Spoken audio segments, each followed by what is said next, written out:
Hello, bachcho. Let's read the question. The question is saying, read the following statement and select the correct statement. पहला है subsequent encounter with the same pathogen for the second time elicit a highly intensified secondary immune response. दूसरा है the vaccine generate B and T cell that recognizes the pathogen quickly on subsequent exposure and overwhelm the invaders with massive production of the antibodies. Options है पहला both statement 1 and 2 are correct. B. Statement 1 is correct but statement 2 is incorrect. C. Statement 1 is incorrect but 2 is correct. And D. Both statement 1 and 2 are incorrect. तो आइए देखते हैं हम इसका की concept. तो अगर हम बात करें इसके की कंसेप्ट की, तो इसका की कंसेप्ट हो जाएगा इम्यून रिस्पॉन्स. तो अगर हम बात करें इम्यून रिस्पॉन्स की, तो ये वो रिस्पॉन्स है जब बॉडी में फॉरेन पैथोजन के आने के कारण जो पैथोजन में एंटीजन है वो क्या करता है, वो जनरेट करवाता है बॉडी में एंटीबॉडीज. और ये जो एंटीबॉडीज होते हैं ये क्या करते हैं, it will neutralize the foreign pathogen और द फॉरेन एंटीजन.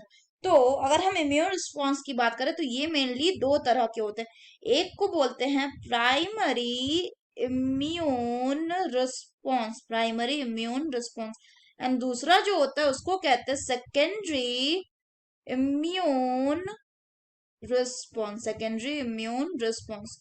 तो अगर हम बात करें प्राइमरी इम्यून रिस्पॉन्स की, तो ये कब होता है, ये जनरेट होता है during the initial contact with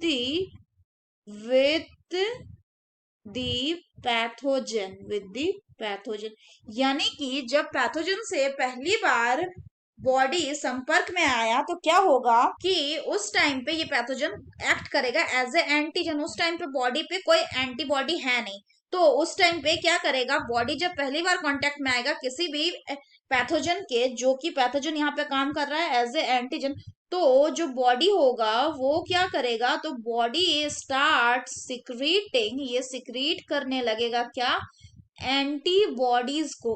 और ये जो एंटीबॉडीज है ये क्या कर देंगे, ये उस पैथोजन को न्यूट्रलाइज कर देंगे.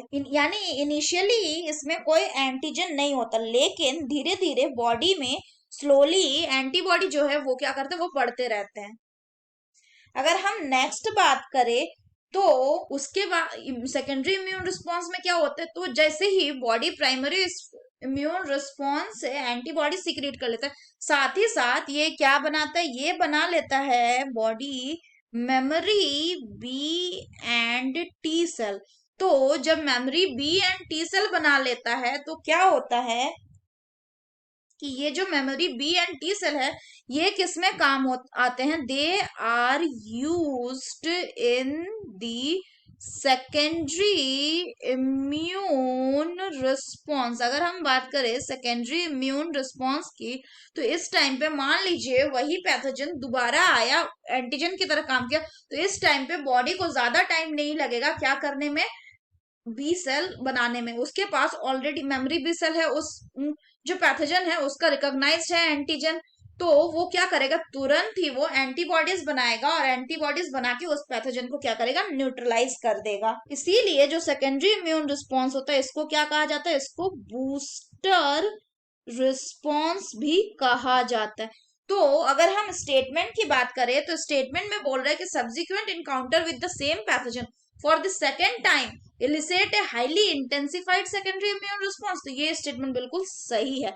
दूसरा बोल रहा है कि वैक्सीन जनरेट करेगा बी एंड टी सेल को that recognises the pathogen quickly on subsequent exposure and overwhelm the invader with massive production of antibodies. तो ये स्टेटमेंट भी बिल्कुल सही है कि जब वैक्सीन क्या होता है, अगर हम बात करें तो वैक्सीन हैं आपके इनएक्टिवेटेड या वीकेंड पैथोजन या उस पैथोजन के प्रोटीन्स को, उसको हम क्या करते हैं, इंजेक्ट कर देते हैं किसी पर्सन में.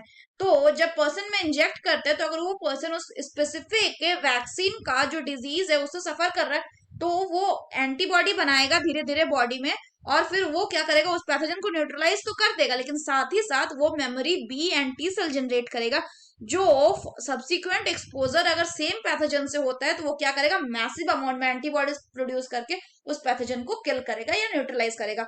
सो यानी ये स्टेटमेंट भी कैसा है, ट्रू है. So the correct option will be option A, that is both statement 1 and 2 are correct. So that's all for the question, bachcho. Hope you understood it well. Best of luck.